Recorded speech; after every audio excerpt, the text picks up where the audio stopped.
Spill over Pakistan नूं रिफ्यूजियां दा भी और दहशतगर्दी की स्पिल ओवर भी है, और ਜਿਹੜੇ दूसरे सेंट्रल एशियन रिपब्लिक और खास तौर पर चाइना और रशिया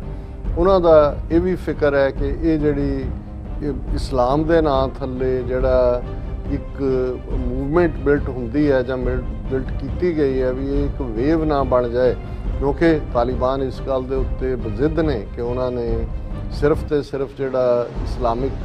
शरीयत लॉ है वही लागू करना है। उन्होंने उन्होंने कहते ही जड़े ने इस्लामिक एमरेट ने, लेकिन जिहड़ा वर्जन इस्लाम के हवाले नाल उस पीरीयड च देखा गया है उन्होंने लैके ईवन विद इन अफगानिस्तान भी जिहड़े मेन स्ट्रीम लोग ने वो खौफजदा ने, गुआढ़ी मुल्कों च भी खौफ है, क्योंकि उस मॉडल दे विच बच्चियां दी एजुकेशन वो बिल्कुल बंद कर दी गई सी। पाकिस्तान दे संजीदा स्कॉलर भी इसनूं देख रहे हैं, क्योंकि पहला पार्ट तो रीजॉइसिंग का सी कि जी अमरीका निकल गया, और असी भी एडमायर करते हैं कि भाई देखो इन्हां वारियर्स ने किवें 40 साल दे विच दो जड़ियां सुपर पावर्स उन्होंने डिफीट किया। ये टर्म भी कि अफगानिस्तान जिहड़ा है that is the graveyard of empires, क्योंकि अंग्रेज़ भी 150 साल काबू नहीं सी कर सके एंड इवेंचुअली जिहड़ा वो उन्होंने नुकसान ही उठाना पैंदा रहा। एक पासे बलोचिस्तान दे विच बलोच नैशनलिस्ट आर्मी दूजी होए उहदे च भी उत्थों मरसनरी लिया के इस्तेमाल करना जां लोकल दहशतगर्दी नूं करना, और जिहड़ा टारगेट है वो बलोचिस्तान के हवाले, क्योंकि जदों असीं गवादर की गल करते हैं जिहड़ा बेल्ट एंड रोड इनिशिएटिव है, चाइना पाकिस्तान इकनॉमिकल कॉरीडोर है, उसकी हब जिहड़ी है वो गवादर है। ईरान कह रहा है भी जिहड़े साडे ईरानीअन राउंड द ग्लोब फड़े हुए ने अमरीका के कहण ते वो सारे जिहड़ा छड्डो, और उन्होंने कहा भी यही है जिहड़ा इस वेले डील।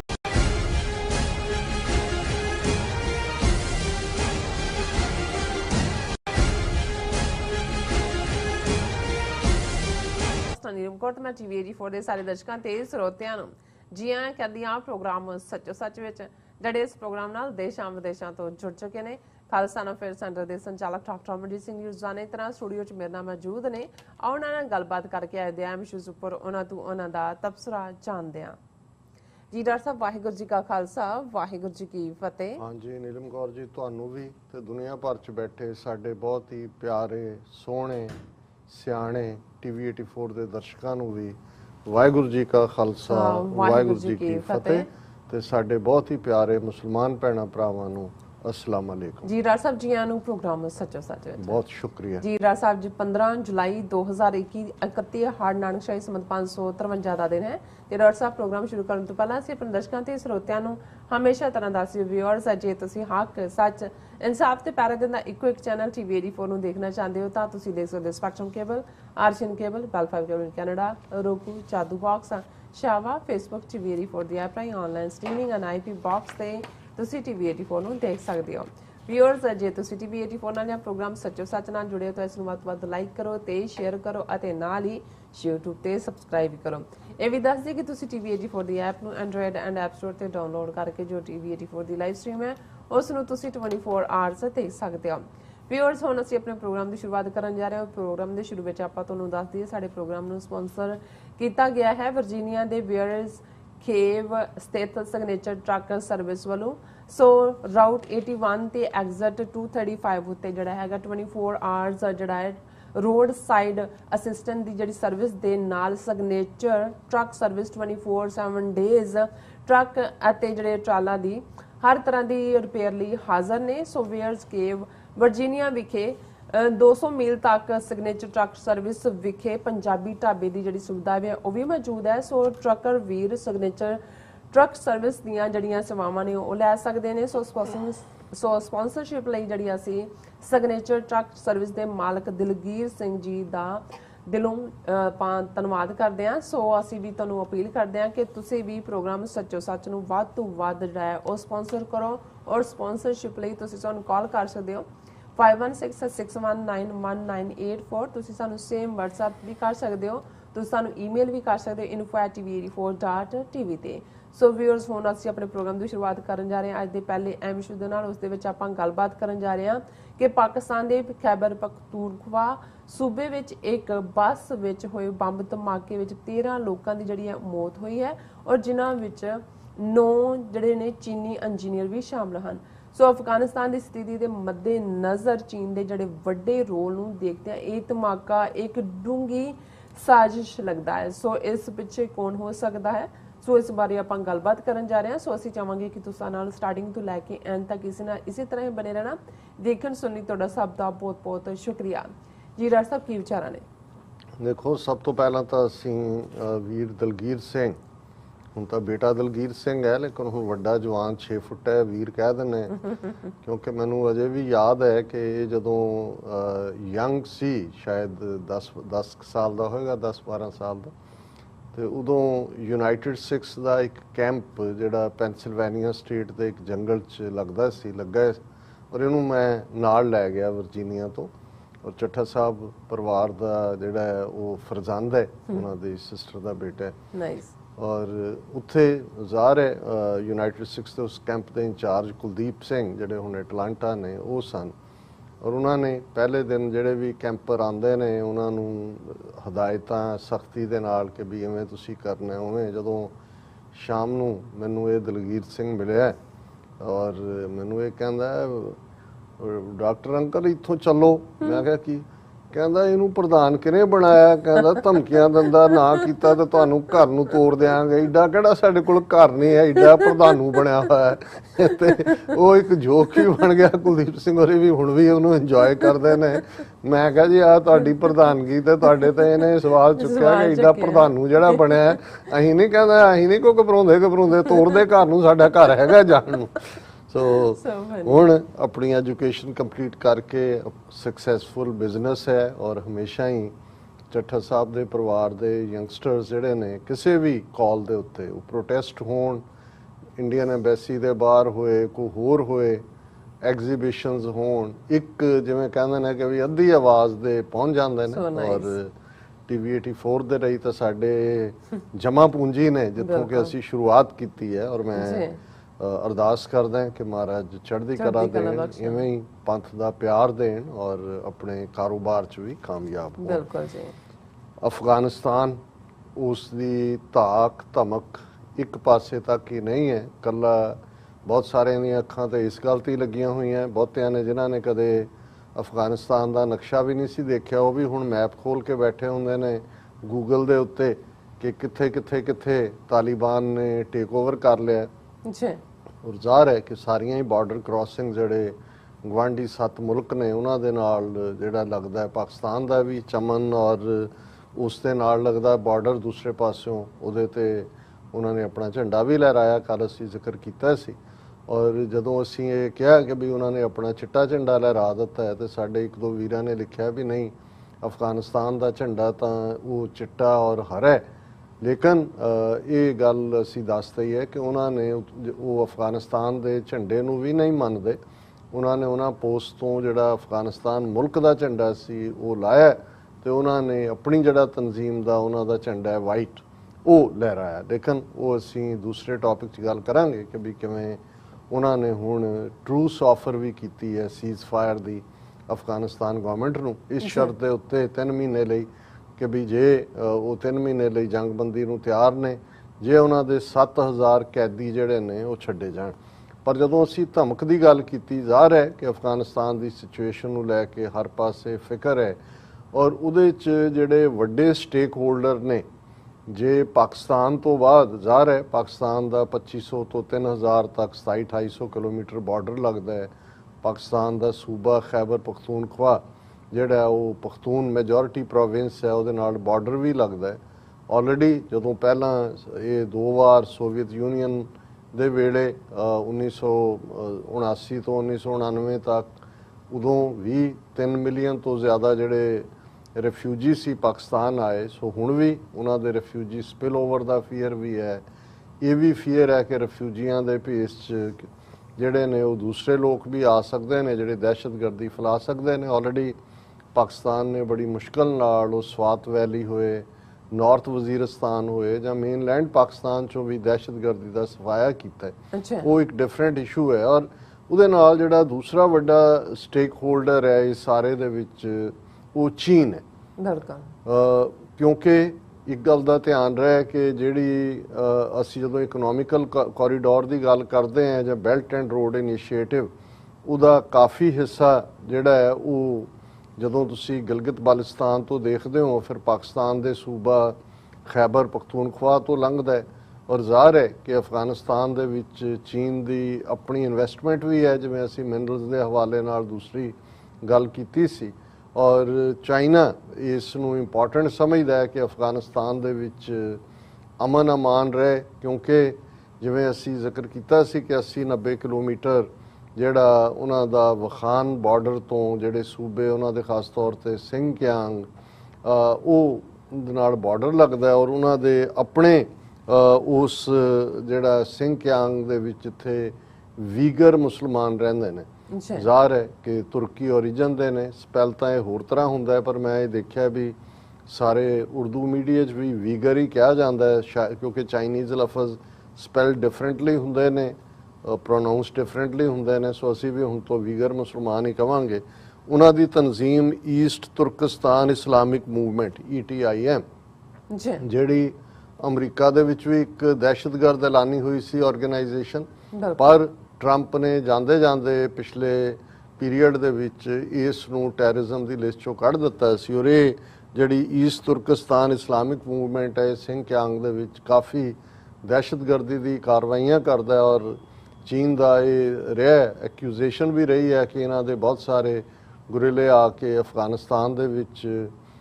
ਪਨਾਹ ਲੈਂਦੇ ਨੇ ਔਰ ਉਹਨਾਂ ਨੂੰ ਇਹ ਵੀ ਫੀਅਰ ਹੈ, ਜਿਵੇਂ ਅਸੀਂ ਕੱਲ ਸਾਰੇ ਹੀ ਗੁਆਂਢੀ ਦੇਸ਼ਾਂ ਦੀ ਗੱਲ ਕੀਤੀ ਸੀ, ਉਹਦੇ ਵਿੱਚ ਤਾਜ਼ਿਕਸਤਾਨ ਹੋਏ, ਉਜ਼ਬੇਕਿਸਤਾਨ ਹੋਏ, ਤੁਰਕਮਾਨਿਸਤਾਨ ਹੋਏ ਔਰ ਜ਼ਾਹਰ ਹੈ ਕਿ ਈਵਨ ਰਸ਼ੀਆ, ਭਾਵੇਂ ਉਹਦਾ ਬਾਰਡਰ ਨਹੀਂ ਲੱਗਦਾ ਪਰ ਉਹਦੇ ਵੀ ਇੰਟਰਸਟ ਨੇ। ਔਰ ਵੱਡਾ ਫੀਅਰ ਕਿ ਸਪਿਲ ਓਵਰ ਪਾਕਿਸਤਾਨ ਨੂੰ ਰਿਫਿਊਜੀਆਂ ਦਾ ਵੀ ਔਰ ਦਹਿਸ਼ਤਗਰਦੀ ਦੀ ਸਪਿਲ ਓਵਰ ਵੀ ਹੈ। ਔਰ ਜਿਹੜੇ ਦੂਸਰੇ ਸੈਂਟਰਲ ਏਸ਼ੀਅਨ ਰਿਪਬਲਿਕ ਔਰ ਖਾਸ ਤੌਰ ਤੇ ਚਾਈਨਾ ਔਰ ਰਸ਼ੀਆ,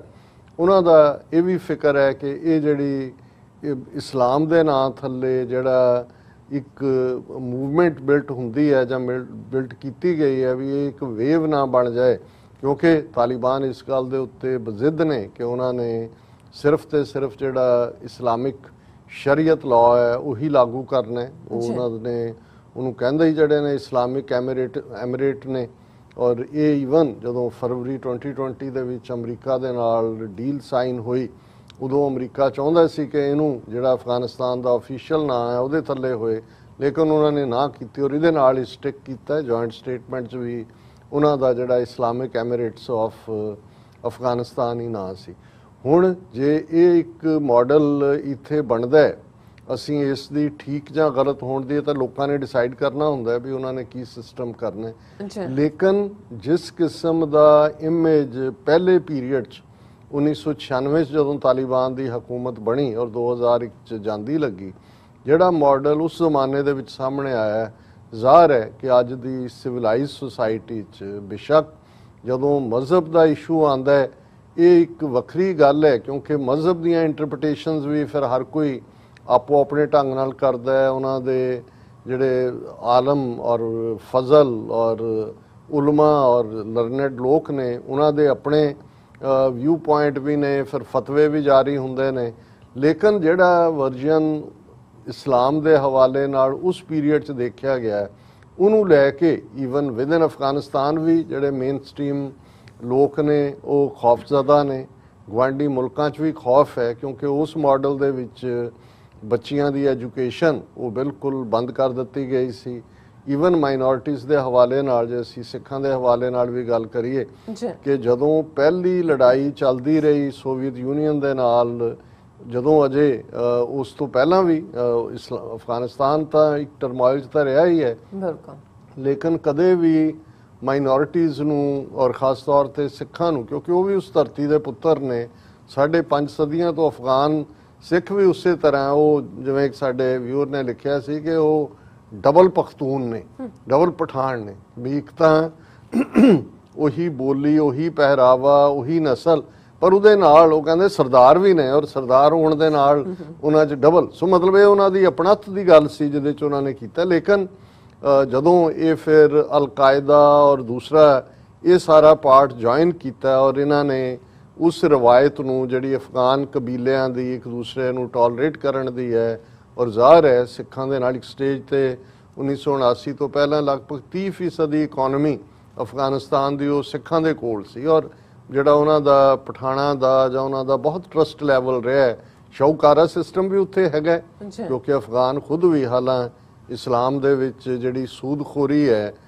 ਇਹ ਮਨ ਹੈ ਲੇਕਿਨ ਅਫਗਾਨਾਂ 'ਚ ਇਹ ਵੀ ਇੱਕ ਹਿੱਸਾ ਰਿਹਾ ਕਿ ਵੀ ਉਹ ਉਹਨਾਂ ਦਾ ਜਿਹੜਾ ਇੱਕ ਕਾਰੋਬਾਰ ਦਾ ਹਿੱਸਾ ਵੀ ਹੈ ਲੇਕਿਨ ਜਿਉਂ ਹੀ ਇਹ ਅਲ-ਕਾਇਦਾ ਲਾਈਕ ਜਿਹੜਾ ਇਸਲਾਮ ਦੀ ਇੰਟਰਪ੍ਰੀਟੇਸ਼ਨ ਬਿਲਕੁਲ ਡਿਫਰੈਂਟ ਲਾਈਨ ਤੇ ਹੋਈ ਉਹਦੇ ਨਤੀਜੇ ਦੇ ਤੌਰ ਤੇ ਫਿਰ ਸਿੱਖਾਂ ਦੇ ਉੱਤੇ ਹਮਲੇ ਵੀ ਹੋਏ ਉਹਨਾਂ ਨੂੰ ਉੱਥੋਂ ਛੱਡ ਕੇ ਆਉਣਾ ਵੀ ਪਿਆ ਔਰ ਈਵਨ ਅਸੀਂ ਪਿਛਲੇ ਪੀਰੀਅਡ 'ਚ ਵੀ ਦੇਖਦੇ ਹਾਂ ਜਲਾਲਾਬਾਦ ਦੇ ਵਿੱਚ ਕਿਵੇਂ ਜਿਹੜਾ ਔਰ ਗੁਰਦੁਆਰਾ ਸਾਹਿਬ ਕਾਬਲ ਦੇ ਵਿੱਚ ਗੁਰਦੁਆਰਾ ਗੁਰੂ ਹਰਰਾਏ ਸਾਹਿਬ ਨਾਲ ਰਿਲੇਟਡ ਉੱਥੇ ਵੀ ਹਮਲਾ ਹੁੰਦਾ ਹੈ ਔਰ ਡੈਥਸ ਹੁੰਦੀਆਂ ਨੇ ਸੋ ਇਹ ਇੱਕ ਫੀਅਰ ਔਰ ਇਕੱਲਾ ਇਹ ਨਹੀਂ ਹੈ ਕਿਉਂਕਿ ਫਿਰ ਇਹ ਨਹੀਂ ਹੁੰਦਾ ਕਿ ਵੀ ਇੱਕ ਇਸਲਾਮ ਦਾ ਇੱਕ ਇੰਟਰਪ੍ਰੀਟੇਸ਼ਨ ਜਿਵੇਂ ਅਸੀਂ ਫਿਰ ਜਿਸ ਹਵਾਲੇ ਨਾਲ ਦੇਖਦੇ ਹਾਂ ਕਿ ਜਿਹੜਾ ਸੂਫੀ ਇਸਲਾਮ ਜਾਂ ਜਿਨ੍ਹਾਂ ਦੇ ਵਿੱਚ ਅੱਗੋਂ ਸ਼ੀਆ ਫੈਕਟਰਸ ਜਾਂ ਦੂਸਰੇ ਫੈਕਟਰਸ ਨੇ ਜਿਹੜੇ ਥੋੜੀ ਬਹੁਤ ਵੇਰੀਏਸ਼ਨਸ ਤਾਂ ਹੈ ਹੀ ਹੈ ਹਾਲਾਂ ਸਾਰੇ ਮੂਮਨ ਨੇ ਲੇਕਿਨ ਫਿਰ ਉਹ ਫਤਵੇ ਉਸ ਲਾਈਨ ਤੇ ਵੀ ਸ਼ੁਰੂ ਹੋ ਜਾਂਦੇ ਨੇ ਔਰ ਅਸੀਂ ਪਾਕਿਸਤਾਨ ਦੇ ਹਵਾਲੇ ਨਾਲ ਵੀ ਦੇਖਿਆ ਹੈ ਕਿ ਇਹ ਫਾਈਟ ਭਾਵੇਂ ਉਹਨੂੰ ਅਸੀਂ ਇੰਡੀਅਨ ਜਿਹੜਾ ਉਹਨੂੰ ਫੈਸਿਲਿਟੇਟ ਕਰਦੇ ਨੇ ਜਾਂ ਦੂਜੇ ਕਰਦੇ ਨੇ ਪਰ ਇਹਨੂੰ ਡਿਨਾਈ ਨਹੀਂ ਕੀਤਾ ਜਾ ਸਕਦਾ ਕਿ ਇਸ ਫਿਰਕਾਦਰਾਨਾ ਨਾਂ ਦੇ ਥੱਲੇ ਵਾਇਲੈਂਸ ਜਿਹੜੀ ਹੈ ਉਹ ਵੀ ਮਜ਼ਹਬਾਂ ਦਾ ਹਿੱਸਾ ਬਣੀ ਹੋਈ ਹੈ ਸੋ ਇਹ ਵੀ ਇੱਕ ਫੀਅਰ ਹੈ ਕਿ ਵੀ ਜੇ ਉਸ ਬ੍ਰਾਂਡ ਦਾ ਆਂਦਾ ਹੈ ਤੇ ਇਹ ਉਹਨਾਂ ਦਾ ਵਿਮਨ ਉਹਨਾਂ ਦੀ ਐਜੂਕੇਸ਼ਨ ਜਾਂ ਉਹਨਾਂ ਦਾ ਔਰ ਹੁਣ ਜਿਹੜਾ ਸਾਰਾ ਸਿਸਟਮ ਅਫਗਾਨਿਸਤਾਨ 'ਚ ਹੈ ਉਹਨੂੰ ਇੱਕ ਡਿਫਰੈਂਟ ਲਾਈਨ ਦੇ ਉੱਤੇ ਖੜਾ ਕੀਤਾ ਗਿਆ ਕਨਸਟੀਟਿਊਸ਼ਨਲੀ ਔਰ ਵੋਟਾਂ ਔਰ ਦੂਜੇ ਸੋ ਇਹ ਇੱਕ ਵੱਖਰੀ ਡਿਬੇਟ ਹੈ ਔਰ ਇਹ ਈਵਨ ਮੈਂ ਅੱਜ ਦੇਖ ਰਿਹਾ ਸੀ ਕਿ ਪਾਕਿਸਤਾਨ ਦੇ ਸੰਜੀਦਾ ਸਕਾਲਰ ਵੀ ਇਸ ਨੂੰ ਦੇਖ ਰਹੇ ਨੇ ਕਿਉਂਕਿ ਪਹਿਲਾ ਪਾਰਟ ਤਾਂ ਰੀਜੋਇਸਿੰਗ ਦਾ ਸੀ ਕਿ ਜੀ ਅਮਰੀਕਾ ਨਿਕਲ ਗਿਆ ਔਰ ਅਸੀਂ ਵੀ ਐਡਮਾਇਰ ਕਰਦੇ ਹਾਂ ਕਿ ਭਾਈ ਦੇਖੋ ਇਹਨਾਂ ਵਾਰੀਅਰਸ ਨੇ ਕਿਵੇਂ 40 ਸਾਲ ਦੇ ਵਿੱਚ ਦੋ ਜਿਹੜੀਆਂ ਸੁਪਰ ਪਾਵਰਸ ਉਹਨਾਂ ਨੂੰ ਡਿਫੀਟ ਕੀਤਾ ਇਹ ਟਰਮ ਵੀ ਕਿ ਅਫਗਾਨਿਸਤਾਨ ਜਿਹੜਾ ਦੈਟ ਇਜ਼ ਦਾ ਗ੍ਰੇਵਯਾਰਡ ਆਫ ਐਮਪਾਇਰਸ ਕਿਉਂਕਿ ਅੰਗਰੇਜ਼ ਵੀ 150 ਸਾਲ 'ਚ ਕਾਬੂ ਨਹੀਂ ਸੀ ਕਰ ਸਕੇ ਐਂਡ ਇਵੈਂਚੁਅਲੀ ਜਿਹੜਾ ਉਹ ਉਹਨਾਂ ਨੂੰ ਨੁਕਸਾਨ ਹੀ ਉਠਾਉਣਾ ਪੈਂਦਾ ਰਿਹਾ ਸੋ ਇਹ ਇੱਕ ਪਾਸੇ ਬਹਾਦਰੀ ਨੂੰ ਦੀ ਟ੍ਰਿਬਿਊਟ ਹੈ ਪਰ ਹੁਣ ਜਿਹੜਾ ਸੰਜੀਦਾ ਆਨਸਰ ਹੈ ਉਹ ਦੂਸਰੇ ਪਾਸੇ ਵੀ ਉਹਨਾਂ ਨੇ ਦੇਖਣਾ ਸ਼ੁਰੂ ਕੀਤਾ ਹੈ ਕਿ ਵੀ ਔਰ ਪਾਕਿਸਤਾਨ ਦੇ ਹਵਾਲੇ ਨਾਲ ਵੀ ਉਹ ਦੇਖ ਰਹੇ ਨੇ ਕਿ ਜੇ ਉੱਥੇ ਇਸ ਕਿਸਮ ਦਾ ਸਿਸਟਮ ਆਂਦਾ ਤੇ ਇੱਕ ਸਾਈਜ਼ੇਬਲ ਸੈਕਸ਼ਨ ਪਾਕਿਸਤਾਨ ਦੇ ਵਿੱਚ ਆਲਰੇਡੀ ਜਿਹਨੂੰ ਮਜ਼ਹਬੀ ਪਾਰਟੀਆਂ ਦੇ ਹਵਾਲੇ ਨਾਲ ਹੋਏ ਜਾਂ ਅਦਰਵਾਈਜ਼ ਕਿਉਂਕਿ ਮਜ਼ਹਬ ਇੱਕ ਐਸੀ ਚੀਜ਼ ਹੈ ਔਰ ਇਸਲਾਮ ਔਰ ਸਿੱਖਾਂ ਦੋਨਾਂ ਦੇ ਵਿੱਚ ਵੀ ਕਿ ਉਹਦੇ 'ਚ ਬੇਸ਼ੱਕ ਕੋਈ ਇਰਰੈਲੇਵੈਂਟ ਤਰੀਕੇ ਨਾਲ ਵੀ ਕਈ ਵਾਰ ਕਿਸੇ ਇਸ਼ੂ ਨੂੰ ਚੁੱਕੇ ਤੇ ਜਿਹੜੀ ਫਿਰ ਜਜ਼ਬਾਤ ਦੀ ਵੇਵ ਖੜੀ ਹੁੰਦੀ ਹੈ ਉਹਦੇ ਸਾਹਮਣੇ ਕੋਈ ਖਲੋ ਨਹੀਂ ਸਕਦਾ ਹੁੰਦਾ ਔਰ ਉਹਦੇ 'ਚ ਦਰੜਿਆ ਰਗੜਿਆ ਜਾਂਦਾ ਹੁਣ ਇਸ ਗੱਲ ਨੂੰ ਲੈ ਕੇ ਵੀ ਫਿਕਰਮੰਦੀ ਹੈ ਕਿ ਭਾਈ ਜੇ ਉੱਥੇ ਇਸ ਕਿਸਮ ਦਾ ਜਿਹੜੀ ਇੰਟਰਪ੍ਰੀਟੇਸ਼ਨ ਹੈ ਇਸਲਾਮ ਦੀ ਜਿਹੜਾ ਪਹਿਲਾ ਹਾਲਾਂ ਇਹ ਕਿਹਾ ਜਾ ਰਿਹਾ ਕਿ ਜੀ ਹੁਣ ਤਾਲਿਬਾਨ ਵੀ ਇਹ ਪ੍ਰਭਾਵ ਦੇਣ ਦੀ ਕੋਸ਼ਿਸ਼ ਕਰ ਰਹੇ ਨੇ ਕਿ ਵੀ ਅਸੀਂ ਉਹ ਨਹੀਂ ਰਹੇ ਹਾਲਾਂ ਉਸ ਪੀਰੀਅਡ 'ਚ ਅਸੀਂ ਦੇਖਦੇ ਹਾਂ ਵੀ ਇਕੱਲਾ ਇਹੀ ਨਹੀਂ ਸੀ ਕਿ ਮਾਈਨੋਰਿਟੀਜ਼ ਜਾਂ ਵਿਮਨ ਉਹਨਾਂ ਨੇ ਸਫਰ ਕੀਤਾ ਉਹਦੇ 'ਚ ਅਸੀਂ ਦੇਖਿਆ ਵੀ ਈਵਨ ਉਹ ਹਿਸਟੋਰੀਕਲ ਜਿਹੜੀ ਬਨਿਆਨ ਉਹਨਾਂ ਦਾ ਏਰੀਆ ਜਿੱਥੇ ਬੁੱਧ ਦੇ ਸਟੈਚੂ 2000-2500 ਸਾਲ ਪੁਰਾਣੇ ਜਿਹੜੇ ਯੂਨੈਸਕੋ ਦਾ ਹੈਰੀਟੇਜ ਸੀ ਉਹਨਾਂ ਨੂੰ ਵੀ ਬੰਬਾਂ ਨਾਲ ਉਡਾ ਦਿੱਤਾ ਗਿਆ ਹਾਲਾਂ ਇਹ ਨਹੀਂ ਹੈ ਵੀ ਅਫਗਾਨਿਸਤਾਨ 'ਚ ਤਾਂ ਇਸਲਾਮ 1400 ਸਾਲ ਤੋਂ ਹੀ ਹੈ ਇੱਕਦਮ ਬਾਅਦ ਥੋੜੀ ਦੇਰ ਬਾਅਦ ਆ ਜਾਂਦਾ ਪਰ ਜੇ ਉਸ 1300 ਸਾਲ ਦੇ ਵਿੱਚ ਜਿਹੜੀਆਂ ਹਕੂਮਤਾਂ ਉੱਥੇ ਆਈਆਂ ਜਿਹੜੀਆਂ ਮੁਸਲਮਾਨ ਸਨ ਇਸਲਾਮ 'ਚ ਯਕੀਨ ਰੱਖਣ ਵਾਲੀਆਂ ਜਿਹੜੀ ਚੀਜ਼ ਉਹਨਾਂ ਨੂੰ ਵੀ ਓਫੈਂਡਿੰਗ ਨਹੀਂ ਲੱਗੀ ਕਿਉਂਕਿ ਹੈਰੀਟੇਜ ਹੈ ਅਫਗਾਨਿਸਤਾਨ ਇੱਕ ਪੀਰੀਅਡ ਸੀ ਔਰ ਜਿਵੇਂ ਕੱਲ ਸਾਡੇ ਇੱਕ ਵਿਊਅਰ ਨੇ ਲਿਖਿਆ ਕਿ ਵੀ ਜਦੋਂ ਅਸੀਂ ਹਿਸਟਰੀ ਦੀ ਗੱਲ ਕਰਦੇ ਹਾਂ ਕਿ ਵੀ ਅਫਗਾਨਿਸਤਾਨ ਜਿਹੜਾ ਹੈ ਲੰਬਾ ਵਕਤ ਮੁਗਲਿਆ ਜਿਹੜਾ ਦਿੱਲੀ ਹਕੂਮਤ ਜਿਨ੍ਹਾਂ ਦਾ ਸੀ ਕੈਪੀਟਲ ਜਿਹਨੂੰ ਦਾਰੁਲ ਖਲੀਫਾ ਕਹਿੰਦੇ ਨੇ ਉਹਦਾ ਪ੍ਰੋਵਿੰਸ ਸੀ ਇਹ ਵੀ ਕਿ ਵੀ ਇਹ ਕਹਿਣਾ ਕਿ ਵੀ ਇਹ ਵੀ ਗੱਲ ਠੀਕ ਹੈ ਔਰ ਅਸੀਂ ਤਾਂ ਜਦੋਂ ਬਾਬਰ ਦੀ ਗੱਲ ਕਰਦੇ ਹਾਂ ਗੱਲ ਹੀ ਉੱਥੋਂ ਸ਼ੁਰੂ ਹੁੰਦੀ ਹੈ ਕਿ ਵੀ ਗੁਰੂ ਨਾਨਕ ਸਾਹਿਬ ਨੇ ਫਰਮਾਇਆ ਬਾਬਰ ਦੀ ਜਦੋਂ ਬਿਗਨਿੰਗ ਹੁੰਦੀ ਹੈ ਹਿੰਦੁਸਤਾਨ ਵੱਲ ਆਉਂਦਾ ਹੈ ਕਿ ਖੁਰਾਸਾਨ ਖਸਮਾਨਾ ਕੀਆ ਹਿੰਦੁਸਤਾਨ ਡਰਾਇਆ ਕਿ ਪਹਿਲਾਂ ਉਹਨੇ ਖੁਰਾਸਾਨ, ਕਿਉਂਕਿ ਜਦੋਂ ਅਸੀਂ ਅੱਜ ਦੇ ਮੁਲਕ ਦੀ ਹੱਦਬੰਦੀ ਦੇਖਦੇ ਹਾਂ ਤੇ ਉਹਨਾਂ ਪ੍ਰੋਵਿੰਸ ਉਸ ਪੀਰੀਅਡ ਦੀ ਗੱਲ ਕਰਦੇ ਹਾਂ। ਸੋ ਇਹ ਸਾਰੇ ਹੀ central Asian republic, Afghanistan, Iran, Uzbekistan, Tajikistan, ਇਹ ਸਾਰੇ ਜਿਹੜੇ ਨੇ, ਤੁਰਕਮਾਨਿਸਤਾਨ, ਇਹ ਸਾਰੇ ਹੀ ਕਦੇ ਇੱਧਰ ਕਦੇ ਉੱਧਰ। ਸੋ ਇਹਦੇ 'ਚ ਕੋਈ ਸ਼ੱਕ ਨਹੀਂ ਹੈ ਕਿ ਬਾਬਰ ਦੇ ਨਾਲ ਹੀ ਉਹ ਪਹਿਲਾਂ ਉੱਥੋਂ ਕੰਕਰਿੰਗ ਕਰਕੇ ਫਿਰ ਹੀ ਉਹਨੇ 1526 'ਚ ਦਿੱਲੀ ਸਾਮਰਾਜ ਲਿਆ ਔਰ ਉਹਨਾਂ ਦਾ ਰਿਹਾ। ਪਰ ਜਦੋਂ ਅਸੀਂ ਇਹ ਕੋਟ ਕਰ ਰਹੇ ਸੀ ਕਿ ਵੀ ਜਿਨ੍ਹਾਂ ਦੇ ਕੰਟਰੋਲ 'ਚ ਵੀ ਰਿਹਾ, ਉਦੋਂ ਵੀ ਉੱਥੇ ਕਿਤੇ ਨਾ ਕਿਤੇ ਟਰਮੋਇਲ ਰਿਹਾ, ਚੈਲੰਜ ਵੀ ਰਿਹਾ। ਬੇਸ਼ੱਕ ਜੇ ਅਸੀਂ ਈਵਨ ਖੈਬਰ ਪਖਤੂਨਖਵਾ ਜਿਹੜਾ ਅੱਜ ਹਿੱਸਾ ਹੈ ਪਾਕਿਸਤਾਨ ਦਾ ਸੂਬਾ, ਇਹ ਸਿੱਖ ਰਾਜ ਦੇ ਥੱਲੇ ਰਿਹਾ, ਲੇਕਿਨ ਇਹਦੇ ਬਾਵਜੂਦ ਕਿ ਵੀ ਉਹਦੀ ਕੰਕਰਿੰਗ ਵੀ ਹੋਈ, ਜਮਰੋਦ ਤੱਕ ਜਿਹੜਾ ਸਿੱਖਾਂ ਦਾ ਕਬਜ਼ਾ ਰਿਹਾ, ਲੇਕਿਨ ਉਹਨਾਂ ਨੇ ਜਿਹੜਾ ਉਹਨੂੰ ਅਪੋਜ਼ ਕਰਦੇ ਰਹੇ, ਰਿਬੈਲੀਅਨ ਰਿਹਾ। ਔਰ ਉਸੇ ਰਿਬੈਲੀਅਨ ਦੇ ਵਿੱਚ ਦੋ ਵੱਡੇ ਸਿੱਖਾਂ ਦੇ ਜਰਨੈਲ, ਜਿਨ੍ਹਾਂ ਦੇ ਵਿੱਚ ਜਰਨਲ ਹਰੀ ਸਿੰਘ ਨਲੂਆ ਔਰ ਅਕਾਲੀ ਫੂਲਾ ਸਿੰਘ ਦੀ ਸਮਾਧ ਅੱਜ ਵੀ ਉੱਥੇ ਹੈ। ਲੁੰਡਾ ਦਰਿਆ ਉਹਦਾ ਨਾਂ, ਲੰਡਾ ਜਾਂ ਲੁੰਡਾ ਉਸ ਦਰਿਆ ਦਾ ਨਾਂ ਹੈ, ਉਹਦੇ ਕੰਢੇ ਤੇ ਨਸ਼ਹਿਰੇ ਜਿੱਥੇ ਕਿ ਇਹ ਜੰਗ ਹੋਈ। ਔਰ ਇਸੇ ਤਰ੍ਹਾਂ ਹਰੀ ਸਿੰਘ ਨਲੂਏ, ਉਹਨਾਂ ਦੀ ਸਮਾਧ ਜਮਰੌਦ ਦੇ ਵਿੱਚ ਹੈ। ਸੋ ਅਸੀਂ ਉਸ ਕੰਟੈਕਸਟ 'ਚ ਗੱਲ ਕਰ ਰਹੇ ਸੀ। ਔਰ ਇਹ ਇਸੇ ਲਈ ਜਦੋਂ ਉਹਨੂੰ ਜਿਹੜਾ ਉਹ ਗ੍ਰੇਵਯਾਰਡ ਆਫ ਐਮਪਾਇਰਸ ਕਿਹਾ ਜਾਂਦਾ ਹੈ ਕਿ ਉਹ ਇੱਕ, ਜਿਹਨੂੰ ਚਰਚਲ ਨੇ ਕਿਹਾ ਸੀ, ਫੀਅਰਸਲੀ ਇੰਡੀਪੈਂਡੈਂਟ ਲੋਕ, ਉਹ ਕਿਸੇ ਦਾ ਗਲਬਾ ਨਹੀਂ ਸਾਰਦੇ। ਇਹ ਵੱਖਰੀ ਗੱਲ ਹੈ ਕਿ ਜਦੋਂ ਕੋਈ ਨਹੀਂ ਹੁੰਦਾ ਫਿਰ ਆਪਸ ਵੀ ਲੜਦੇ ਨੇ, ਜਿਵੇਂ ਕਬੀਲਿਆਂ ਦਾ ਇੱਕ ਸੁਭਾਅ ਹੁੰਦਾ। ਪਰ ਜਿਹੜੀ ਗੱਲ ਅਸੀਂ ਦੇਖ ਰਹੇ ਹਾਂ ਕਿ ਵੀ ਇਸ ਦੇ ਜਿਹਨੂੰ ਅਸਰਾਤ ਜਾਂ ਇਸ ਵੇਲੇ ਇਸ ਦਾ ਇਫੈਕਟ ਕਿੱਥੇ ਕਿੱਥੇ ਜਾ ਰਿਹਾ ਹੈ, ਤੇ ਜਿਹੜੀ ਘਟਨਾ 2 ਦਿਨ ਪਹਿਲਾਂ ਵਾਪਰੀ, ਕਿਉਂਕਿ ਅਸੀਂ ਕੱਲ ਦੇ ਪ੍ਰੋਗਰਾਮ 'ਚ ਡਿਸਕਸ ਨਹੀਂ ਸੀ ਕਰ ਸਕੇ, ਹੁਣ ਕਿਉਂਕਿ ਪਾਕਿਸਤਾਨ ਦਾ ਫਿਕਰ ਕਿਉਂ ਹੈ ਇਸ ਸਾਰੇ ਦੇ ਲਈ, ਕਿਉਂਕਿ ਜਦੋਂ ਅਸੀਂ ਇੰਡੀਅਨ ਜਿਹੜੀ ਹੈ ਉਹ ਇਨਫਿਲਟ੍ਰੇਸ਼ਨ ਨਹੀਂ, ਰਾਦਰ ਮੌਜੂਦਾ ਅਫਗਾਨ ਹਕੂਮਤ ਦੇ ਨਾਲ ਜਿਵੇਂ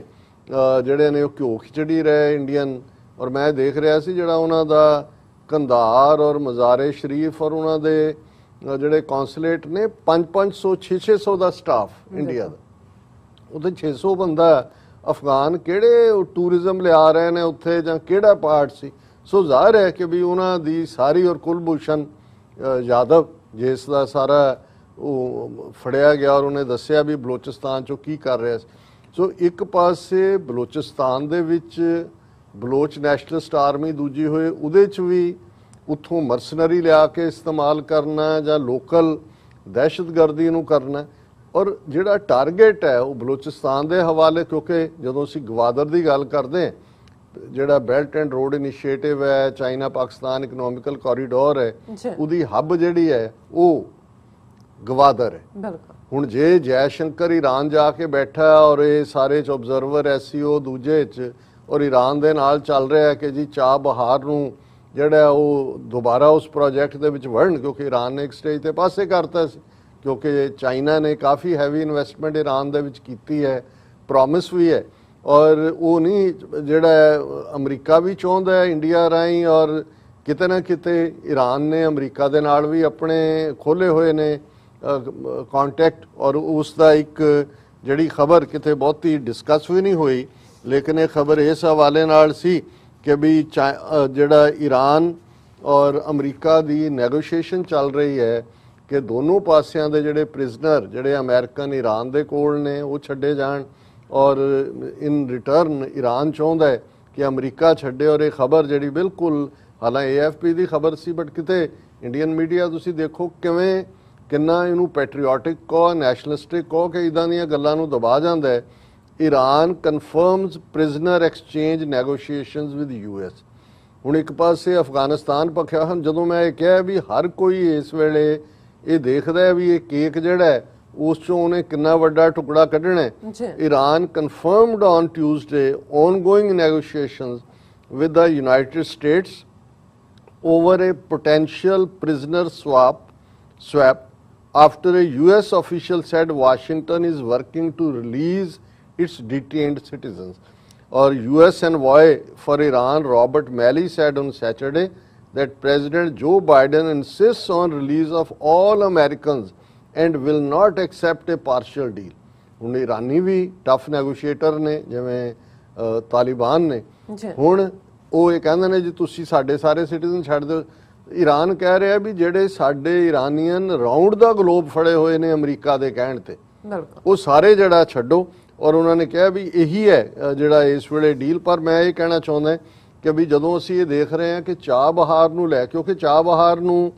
ਇੰਡੀਆ ਵੀ ਔਰ ਈਰਾਨ ਵੀ ਸੈਂਟਰਲ ਏਸ਼ੀਆ ਦੇ ਲਈ, ਮਿਡਲ ਈਸਟ ਦੇ ਲਈ ਐਜ਼ ਏ ਆਲਟਰਨੇਟ ਦੇਖਦਾ, ਔਰ ਗਵਾਦਰ ਦਾ ਜਵਾਬ ਵੀ ਹੈ। ਔਰ ਇੰਡੀਆ ਵੀ ਇਹ ਚਾਹੁੰਦਾ ਹੈ ਕਿ ਜੇ ਚਾਹ ਬਹਾਰ ਤੱਕ ਪਹੁੰਚ ਹੁੰਦੀ ਹੈ, ਚਾਹ ਬਹਾਰ ਰਾਹੀਂ ਅਫਗਾਨਿਸਤਾਨ 'ਚ ਦੀ ਲਗਾਤਾਰ ਪ੍ਰੈਜ਼ੈਂਸ ਬਣੀ ਜਾਂਦੀ, ਬਾਈ ਰੋਡ ਤਾਂ ਜਿਹੜਾ ਪਾਕਿਸਤਾਨ ਨੇ ਖੋਲ੍ਹਣਾ ਨਹੀਂ ਹੈਗਾ। ਸੋ ਇਹ ਵੀ ਇੱਕ ਪਾਸੇ ਚੱਲ ਰਿਹਾ। ਔਰ ਇਹ ਗੇਮ ਜਿਹਨੂੰ ਹੁਣ ਠੀਕ ਕਿਹਾ ਬਹੁਤ ਸਾਰਿਆਂ ਨੇ ਕਿ ਆਲਰੇਡੀ ਜਿਹੜੀ ਗ੍ਰੇਟਰ ਗੇਮ ਹੈ, ਇੱਕ ਤਾਂ ਗ੍ਰੇਟ ਗੇਮ ਜਿਹਦਾ ਜ਼ਿਕਰ ਹੁੰਦਾ ਰਿਹਾ ਹੈ 19ਵੀਂ ਸਦੀ ਦੇ ਵਿੱਚ ਇੱਕ ਨੇ ਇਸਤੇਮਾਲ ਕੀਤਾ ਕਿ ਭਾਈ ਕਿਵੇਂ ਕਿੱਥੋਂ ਤੱਕ ਰਸਵਾਈ ਹੈ। ਅਸੀਂ ਕਿਸੇ ਦਿਨ ਇਸ 'ਤੇ ਗੱਲ ਕਰਾਂਗੇ ਕਿ ਜਿਹੜੀ ਗ੍ਰੇਟ ਗੇਮ ਕਾਨਸੈਪਟ ਕੀ ਹੈ। ਪਰ ਹੁਣ ਇਹਨੂੰ ਗ੍ਰੇਟਰ ਗੇਮ ਕਿਹਾ ਜਾ ਰਿਹਾ ਕਿ ਜਿਹੜੀ ਕਦੇ 19ਵੀਂ ਸਦੀ ਦੇ ਵਿੱਚ ਗ੍ਰੇਟ ਗੇਮ ਦੇ ਥੱਲੇ ਸ਼ੁਰੂ ਹੋਈ, ਉਹ ਗ੍ਰੇਟਰ ਗੇਮ ਸ਼ੁਰੂ ਹੈ। ਔਰ ਉਹਦੇ 'ਚ ਕਿੰਨੇ ਪਲੇਅਰ, ਕਿੰਨੇ ਕਲਾਕਾਰ ਨੇ। ਅਸੀਂ ਦੇਖ ਰਹੇ ਹਾਂ ਵੀ ਈਰਾਨ ਲੇਟਲੀ ਇੰਡੀਆ ਪ੍ਰਤੀ ਸੌਫਟ ਹੋ ਰਿਹਾ। ਟਰੰਪ ਪੀਰੀਅਡ ਦੇ ਵਿੱਚ ਤਾਂ ਕਿਉਂਕਿ ਟਰੰਪ ਦੀ ਸਟ੍ਰਿਕਟ ਵਾਰਨਿੰਗ ਸੀ ਕਿ ਈਰਾਨ ਦਾ ਮੁਕੰਮਲ ਬਾਈਕਾਟ, ਇਸ ਲਈ ਇੰਡੀਆ ਨੇ ਜਿਹੜਾ ਉਹ ਕਰੂਡ ਆਇਲ ਲੈ ਰਿਹਾ ਸੀ ਈਰਾਨ ਤੋਂ, ਉਹ ਡੀਲ ਵੀ ਕੈਂਸਲ ਕੀਤੀ। ਲੇਕਿਨ ਹੁਣ ਬਾਈਡਨ ਦੇ ਆਉਣ ਨਾਲ ਜਿਹੜਾ ਨਿਊਕਲੀਅਰ ਡੀਲ ਈਰਾਨ ਦੇ ਨਾਲ UN ਦੀ ਹੈ, ਉਹਨੂੰ ਵੀ ਉਹ ਰੀਸਟੋਰ ਨੈਗੋਸ਼ੀਏਸ਼ਨ ਚੱਲ ਰਹੀ ਹੈ। ਹੁਣ ਇਹ ਖਬਰ ਵੀ ਸਾਹਮਣੇ ਆ ਗਈ ਕਿ ਪ੍ਰਿਜ਼ਨਰ ਸਵਾਪ ਵੀ ਚੱਲ ਰਿਹਾ ਹੈ। ਔਰ ਜ਼ਾਹਰ ਹੈ ਇੰਡੀਆ ਨੇ ਵੀ ਇਹਦਾ ਫਾਇਦਾ ਚੁੱਕਿਆ ਕਿ ਵੀ ਜੇ ਅਮਰੀਕਾ ਈਰਾਨ ਨਾਲ ਸੌਫਟ ਹੋ ਰਿਹਾ ਤੇ ਉਹ ਵੀ ਔਰ ਈਰਾਨ ਵੀ ਇਸ ਗੱਲ ਦਾ ਧਿਆਨ ਰਿਹਾ ਕਿ ਜਦੋਂ ਤਾਲਿਬਾਨ ਦੀ ਜਿਹੜੀ ਇਹ ਅਪਸਰਜ ਹੈ,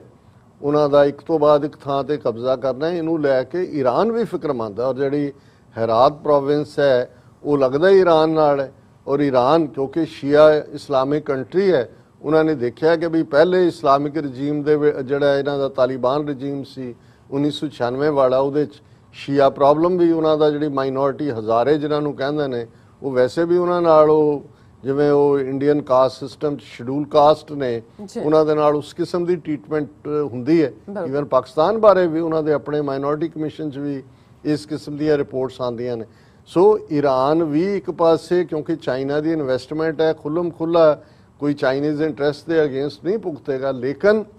ਇੰਡੀਆ, ਈਰਾਨ ਔਰ ਜੇ ਅਮਰੀਕਾ ਦਾ ਪਾਰਟ ਹੈ, ਅਮਰੀਕਾ ਦੇ ਉਸ ਜਹਾਜ਼ ਦੇ ਉੱਤੇ ਵੀ ਚੜ੍ਹਨ ਨੂੰ ਤਿਆਰ ਹੋਣਗੇ। ਹੁਣ ਇਸ ਕੰਟੈਕਸਟ 'ਚ ਅਸੀਂ ਇਹ ਦੇਖਣਾ ਹੈ ਕਿ ਜਿਹੜੇ ਪਹਿਲੇ ਵੀ ਹੁਣ ਚਾਈਨਾ, ਪਾਕਿਸਤਾਨ, ਉਹਨਾਂ ਦੀ ਸਾਂਝ ਕਿਸ ਲੈਵਲ ਦੀ ਹੈ ਉਹ ਸਾਨੂੰ ਬਿਆਨ ਕਰਨ ਦੀ ਲੋੜ ਨਹੀਂ। ਉਹ ਇੱਕੋ ਹੀ ਜੁਮਲਾ ਕਿ ਵੀ ਹਿਮਾਲਿਆ ਸੇ ਉੱਚੀ ਔਰ ਸਮੁੰਦਰ ਹਾਂ ਗਹਿਰੀ। ਹੁਣ ਉਸ ਲੈਵਲ ਤੱਕ ਜਦੋਂ ਤੁਸੀਂ ਚਲੇ ਜਾਂਦੇ ਹੋ ਔਰ ਹੁਣ ਦੇ ਪੀਰੀਅਡ 'ਚ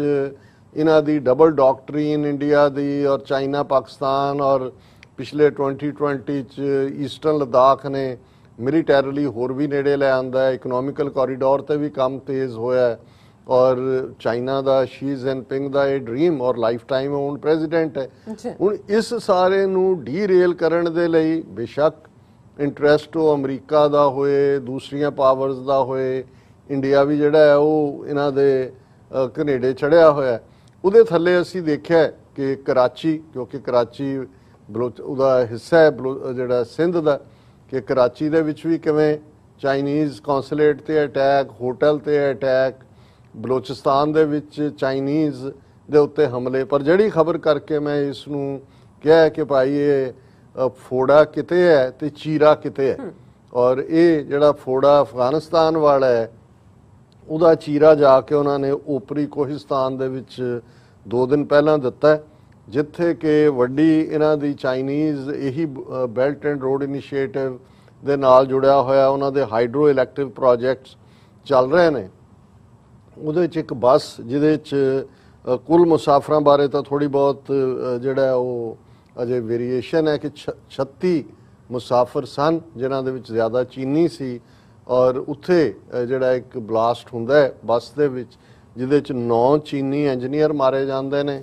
ਪਾਕਿਸਤਾਨ ਦੇ 4 ਫੌਜੀ ਜਿਹੜੇ ਜ਼ਾਹਰ ਹੈ ਵੀ ਉਹਨਾਂ ਚੀਨੀਆਂ ਨੂੰ ਪ੍ਰੋਟੈਕਸ਼ਨ ਦੇਣ ਲਈ ਵੀ ਜਿਹੜਾ ਉਹ ਹੋਏਗਾ। ਔਰ ਕੁਝ ਜਿਹੜੇ ਨੇ ਪਾਕਿਸਤਾਨੀ ਮਜ਼ਦੂਰ ਵੀ ਨੇ। ਇਹ ਬਲਾਸਟ ਸਵੇਰੇ 7:30 ਵਜੇ ਹੁੰਦਾ ਹੈ। ਔਰ ਬੇਸ਼ੱਕ ਇਹਨੂੰ ਲੈ ਕੇ ਇਮੀਡੀਏਟਲੀ ਜਦੋਂ ਤੁਸੀਂ ਕੰਸਰਨ ਦੇਖਦੇ ਹੋ ਕਿ ਚਾਈਨਾ ਦੀ ਫੋਰਨ ਮਿਨਿਸਟਰੀ ਦੇ ਸਪੋਕਸਮੈਨ ਨੇ ਮਿਸਟਰ ਲੀਜੀਅਨ ਜਾਓ ਲੀਜੀਅਨ, ਪਹਿਲਾਂ ਤਾਂ ਉਹਨਾਂ ਨੇ ਇਹਨੂੰ ਬੰਬ ਬਲਾਸਟ ਹੀ ਕਿਹਾ ਸੀ, ਫਿਰ ਕਿਉਂਕਿ ਪਾਕਿਸਤਾਨ ਨੇ ਵੀ ਪਹਿਲਾਂ ਉਹਨਾਂ ਦੇ ਫਵਾਦ ਚੌਧਰੀ ਨੇ ਕਿਹਾ ਕਿ ਕੋਈ ਇਸ ਕਿਸਮ ਦਾ ਵੀ ਮਟੀਰੀਅਲ ਮਿਲਿਆ ਹੈ, ਫਿਰ ਨਾਲ ਦੀ ਨਾਲ ਜਿਹੜਾ ਉਹਨਾਂ ਦਾ ਬਿਆਨ ਆਇਆ ਕਿ ਮਕੈਨੀਕਲ ਫੇਲਿਅਰ ਹੈ ਸ਼ਾਇਦ ਗੈਸ ਲੀਕ ਕਰਕੇ। ਮੈਨੂੰ ਲੱਗਦਾ ਹੈ ਕਿ ਬਈ ਉਹਦੇ ਇੰਪੈਕਟ ਨੂੰ ਘਟਾਉਣਾ ਚਾਹੁੰਦੇ ਨੇ, ਇਹ ਨਾ ਲੱਗੇ ਕਿ ਬਈ ਪਾਕਿਸਤਾਨ ਸਿਕਿਉਰਿਟੀ ਪ੍ਰੋਵਾਈਡ ਨਹੀਂ ਕਰਦਾ। ਹਾਲਾਂ ਪਾਕਿਸਤਾਨ ਨੇ ਉੱਥੇ ਪੈਰ ਪੈਰ ਤੇ ਸਿਕਿਉਰਿਟੀ ਦਿੱਤੀ ਹੋਈ ਹੈ, ਪਰ ਇਹ ਆਪਣੇ ਆਪ ਦੇ ਵਿੱਚ ਔਰ ਇਸ ਤੋਂ ਫੌਰਨ ਬਾਅਦ ਉਹਨਾਂ ਦਾ ਜਿਹੜਾ ਡਿਪਲੋਮੈਟ ਹੈ ਚਾਈਨਾ ਦਾ, ਉਹ ਫੌਰਨ ਮਿਨਿਸਟਰ ਪਾਕਿਸਤਾਨ ਦੇ ਸ਼ਾਹ ਮਹਿਮੂਦ ਕੁਰੈਸ਼ੀ, ਉਹਨਾਂ ਨੂੰ ਵੀ ਮਿਲਦੇ ਨੇ ਔਰ ਇਸ ਸਾਰੇ ਦੇ ਉੱਤੇ ਆਪਣਾ ਜਿਹੜਾ ਉਹਨਾਂ ਨੇ ਕਿਹਾ ਜੀ ਜੁਆਇੰਟ ਇਨਵੈਸਟੀਗੇਸ਼ਨ 'ਚ ਵੀ ਅਸੀਂ ਸ਼ਾਮਲ ਹੋਣ ਨੂੰ ਤਿਆਰ ਹੈ। ਸੋ ਇਹ ਘਟਨਾ ਤਾਂ ਵਾਪਰ ਗਈ ਜਦੋਂ ਵੀ ਕੋਈ ਇਸ ਕਿਸਮ ਦਾ ਹੁੰਦਾ ਹੈ, ਪਰ ਇਹਦੇ 'ਚ ਕੋਈ ਦੋ ਰਾਵਾਂ ਨਹੀਂ ਨੇ ਕਿ ਇਹ ਅਜੇ ਸ਼ੁਰੂਆਤ ਹੈ। ਜਦੋਂ ਅਸੀਂ ਗ੍ਰੇਟ ਗੇਮ ਦੀ ਗੱਲ ਕਰ ਰਹੇ ਹਾਂ, ਗ੍ਰੇਟ ਗੇਮ 'ਚ ਅਫਗਾਨਿਸਤਾਨ ਦੀ ਧਮਕ ਦੀ ਗੱਲ ਕਰ ਰਹੇ ਹਾਂ, ਕਿਉਂਕਿ ਜਿਹੜਾ ਵੱਡਾ ਟਾਰਗੇਟ ਹੈ ਉਸ ਸਾਰੇ ਦੀ ਖੇਡ ਦੇ ਵਿੱਚ, ਜਦੋਂ ਇਸ ਵੇਲੇ ਡੋਮੀਨੈਂਸ ਦੀ ਖੇਡ ਦੁਨੀਆ ਚੱਲ ਰਹੀ ਹੈ, ਇਕਨੋਮਿਕਸ ਜਿਹੜੀ ਹੈ ਉਹ ਐਟ ਦਾ ਸੈਂਟਰਲ ਸਟੇਜ ਹੈ, ਤੇ ਫਿਰ ਹਰ ਹਾਲਤ ਦੇ ਵਿੱਚ ਚਾਈਨਾ ਪਾਕਿਸਤਾਨ ਇਕਨੋਮਿਕਲ ਕੋਰੀਡੋਰ ਨੂੰ ਲੈ ਕੇ ਉੱਥੇ ਕੀ ਹੋਇਆ, ਪਹਿਲਾਂ ਵਾਇਲੈਂਸ ਦੀ ਅਸੀਂ ਗੱਲ ਕੀਤੀ, ਇਹ ਘਟਨਾ ਵੀ ਇਸੇ ਨਾਲ ਹੀ ਜਾ ਕੇ ਜੁੜਦੀ ਹੈ ਔਰ ਇਸ ਤੋਂ ਇਹ ਅੰਦਾਜ਼ਾ ਲਾਇਆ ਜਾ ਸਕਦਾ ਹੈ ਕਿ ਆਉਣ ਵਾਲੇ ਦਿਨਾਂ ਦੇ ਵਿੱਚ ਕਿੰਨੀ ਵਾਇਲੈਂਸ ਇਸ ਸਾਰੇ ਪਾਸੇ 'ਚ ਹੋ ਸਕਦੀ ਹੈ। ਔਰ ਜਿਵੇਂ ਅਸੀਂ ਪਾਸਿੰਗ ਰੈਫਰੈਂਸ ਦੇ ਵਿੱਚ ਜ਼ਿਕਰ ਕੀਤਾ ਸੀ ਕਿ ਵੀ ਤਾਲਿਬਾਨ ਨੇ ਇਹ ਸਟੇਟਮੈਂਟ ਦਿੱਤੀ ਸੀ ਉਹਨਾਂ ਦੇ ਮਿਸਟਰ ਸ਼ਾਹੀਨ, ਜਿਹੜੇ ਅੱਜ ਕੱਲ੍ਹ ਜ਼ਿਆਦਾ ਇੰਟਰਵਿਊ ਦਿੰਦੇ ਨੇ ਉਹਨਾਂ ਦੇ ਸਪੋਕਸਮੈਨ, ਕਿ ਜੀ ਚਾਈਨਾ ਫਰੈਂਡਲੀ ਮੁਲਕ ਹੈ, ਅਸੀਂ ਇਸ ਗੱਲ ਨੂੰ ਯਕੀਨੀ ਬਣਾਵਾਂਗੇ ਕਿ ਈਸਟ ਤੁਰਕਿਸਤਾਨ ਇਸਲਾਮਿਕ ਮੂਵਮੈਂਟ ਦੇ ਗੁਰਿਲੇ ਉੱਥੇ ਨਹੀਂ ਆ ਸਕਣਗੇ, ਅਲ-ਕਾਇਦਾ ਨੂੰ ਉਹਦੇ ਵੀ ਪੈਰ ਨਹੀਂ ਲੱਗਣ ਦੇਵਾਂਗੇ ਔਰ ਇਹ ਸਾਰੇ, ਔਰ ਚਾਈਨਾ ਹੈਲਪ ਕਰੇ ਅਫਗਾਨਿਸਤਾਨ ਦੀ ਨੂੰ ਰੀਬਿਲਡ ਕਰਨ ਦੇ ਵਿੱਚ। ਪਰ ਚਾਈਨਾ ਨੇ ਇਸ ਸਾਰੇ ਨੂੰ ਜਿਹਨੂੰ ਉਹਨਾਂ ਨੇ ਲਿਆ ਸੁਣਿਆ, ਪਰ ਉਹਨਾਂ ਦੀ ਸਟੇਟਮੈਂਟ ਚਾਈਨਾ ਆਸ Taliban to make clean break from all terrorist forces, ਕਿ ਇਹ ਪਹਿਲਾਂ ਬਿਲਕੁਲ ਜਿਹੜਾ ਹੈ ਉਹ ਸਾਫ਼ ਹੋ ਕੇ ਨਿਕਲੋ। ਔਰ ਉਹਦੇ 'ਚ ਉਹਨਾਂ ਨੇ ਕਿਹਾ ਕਿ media briefing Dushanbe Chinese foreign minister Wang Yi stressed that further spread of war in Afghanistan, especially an all-out civil war, should be avoided and pitched for restarting of intra-Afghan negotiations to realize political reconciliation and prevention of all kinds of terrorist forces from gaining ground in Afghanistan। ਪਰ ਜਿਹੜੀ ਗੱਲ ਉਹਨਾਂ ਨੇ ਜਿਹੜਾ ਇਹਨਾਂ ਦੇ ਹਵਾਲੇ ਨਾਲ ਬੜੀ ਕਲੀਅਰਲੀ ਕਹੀ, ਉਹਨਾਂ ਨੇ ਰਾਦਰ ਅਫਗਾਨ ਗਵਰਨਮੈਂਟ ਦੀ ਪ੍ਰੇਜ਼ ਕੀਤੀ ਕਿ ਵੀ ਇਹ ਜਿਹੜੇ ਨੇ ਉੱਥੇ national unity, social stability, improvement of people's livelihood ਲਈ ਅਸ਼ਰਫ ਗਨੀ ਗਵਰਨਮੈਂਟ ਨੇ ਚੰਗਾ ਕੰਮ ਕੀਤਾ ਹੈ। ਪਰ ਉਹਨਾਂ ਨੇ ਦਾ Taliban as a major military force in Afghanistan should realize the responsibilities it bears for the nation, make a clean break with all terrorist forces and return to the mainstream of Afghan politics, Mr. Wong said। उन्होंने कहा जी तोड़ो सारे पासियों connection, और ये ਜਿਹੜਾ ਇਹ ਸਾਰੇ ਨੂੰ ਚਾਈਨੀਜ਼ ਮੀਡੀਆ 'ਚ ਵੀ ਡਿਸਕਸ ਕੀਤਾ ਜਾ ਰਿਹਾ। ਔਰ ਇਹ ਜਿਹੜਾ ਬੰਬ ਬਲਾਸਟ ਹੈ ਬੱਸ ਦੇ ਵਿੱਚ, ਅਜੇ ਬੰਬ ਬਲਾਸਟ ਤਾਂ ਨਹੀਂ ਕਿ ਬਲਾਸਟ ਹੀ ਕਹਿ ਰਹੇ ਨੇ, ਪਰ ਇਹ ਜਿਹੜੀ ਹੈ ਕੰਸਪੀਰੇਸੀ ਦੇ ਨਾਲ ਹੀ ਜੁੜਦਾ ਹੈ ਜਾ ਕੇ। ਇਸ ਨੇ ਦੱਸ ਦਿੱਤਾ ਹੈ ਕਿ ਆਉਣ ਵਾਲਾ ਪੀਰੀਅਡ ਹੋਰ ਕਿੰਨਾ ਖੂਨਰੇਜ਼ੀ ਵਾਲਾ ਔਰ ਖਤਰਨਾਕ। ਬਿਲਕੁਲ ਡਾਕਟਰ ਸਾਹਿਬ, ਤੁਹਾਡਾ ਬਹੁਤ ਬਹੁਤ ਸ਼ੁਕਰੀਆ, ਤੁਸੀਂ ਆਪਣੇ ਚਾਰ ਸਾਡੇ ਦਰਸ਼ਕਾਂ ਨਾਲ ਸਾਂਝੇ ਕੀਤੇ ਨੇ ਔਰ ਆਸ ਕਰਦੇ ਹਾਂ ਕਿ ਸਾਡੇ ਦਰਸ਼ਕਾਂ ਨੂੰ ਇਹ ਪਹਿਲਾ ਸੈਗਮੈਂਟ ਪਸੰਦ ਆਇਆ ਹੋਵੇਗਾ। ਸੋ ਇੱਥੇ ਲੈਣੇ ਬ੍ਰੇਕ ਤੋਂ ਪਹਿਲਾਂ ਅਸੀਂ ਆਪਣੇ ਦਰਸ਼ਕਾਂ ਤੇ ਸਰੋਤਿਆਂ ਨੂੰ ਅਪੀਲ ਤੇ ਬੇਨਤੀ ਕਰਦੇ ਵਿਊਅਰਸ ਆ, ਜਿਸ ਤਰ੍ਹਾਂ ਕਿ ਤੁਸੀਂ ਜਾਣਦੇ ਹੋ ਕਿ ਟੀਵੀ 84 ਇੱਕ ਪੰਥਕ ਚੈਨਲ ਹੈ। ਟੀਵੀ 84 ਦੀ ਚੜ੍ਹਦੀ ਕਲਾ ਲਈ ਵੱਧ ਤੋਂ ਵੱਧ ਡੋਨੇਟ ਕਰੋ। ਡੋਨੇਟ ਕਰਨ ਲਈ ਸਾਡੀ ਵੈਬਸਾਈਟ tv84.tv ਤੇ ਜਾ ਕੇ ਪੇਪਲ ਦੀ ਵਰਤੋਂ ਕਰਕੇ ਵਨ ਟਾਈਮ ਡੋਨੇਟ ਕਰ ਸਕਦੇ ਹੋ, ਮੰਥਲੀ ਡੋਨੇਟ ਵੀ ਕਰ ਸਕਦੇ ਹੋ। ਤੁਸੀਂ ਟੀਵੀ 84 ਦੇ ਨਾਮ ਤੇ ਚੈੱਕ ਬਣਾ ਕੇ ਸਾਨੂੰ ਮੇਲ ਵੀ ਕਰ ਸਕਦੇ ਸਾਡੇ ਇਸ ਪਤੇ ਤੇ 36-01 37 ਐਵਨਿਊ ਲੌਂਗ ਆਈਲੈਂਡ ਸਿਟੀ, ਨਿਊਯਾਰਕ 11101 USA, ਜਾਂ ਫਿਰ ਤੁਸੀਂ ਸਾਨੂੰ ਫੋਨ ਰਾਹੀਂ ਵੀ ਸੰਪਰਕ ਕਰ ਸਕਦੇ ਹੋ ਸਾਡੇ ਫੋਨ ਨੰਬਰ ਤੇ 5166619194। ਤੁਸੀਂ ਸਾਨੂੰ ਈਮੇਲ ਵੀ ਕਰ ਸਕਦੇ info@tv84.tv ਤੇ। ਅਸੀਂ ਤੁਹਾਡੇ ਤਹਿ ਦਿਲ ਤੋਂ ਸ਼ੁਕਰਗੁਜ਼ਾਰ ਹੋਵਾਂਗੇ। ਸੋ ਉੱਥੇ ਲੈਣੇ ਬ੍ਰੇਕ ਵਿਊਅਰਸ, ਤੁਸੀਂ ਸਾਨੂੰ ਇਸੇ ਤਰ੍ਹਾਂ ਹੀ ਬਣੇ ਰਹਿਣਾ। ਮਿਲਦੇ ਹਾਂ ਛੋਟੇ ਜਿਹੇ ਵਕਫੇ ਤੋਂ ਬਾਅਦ।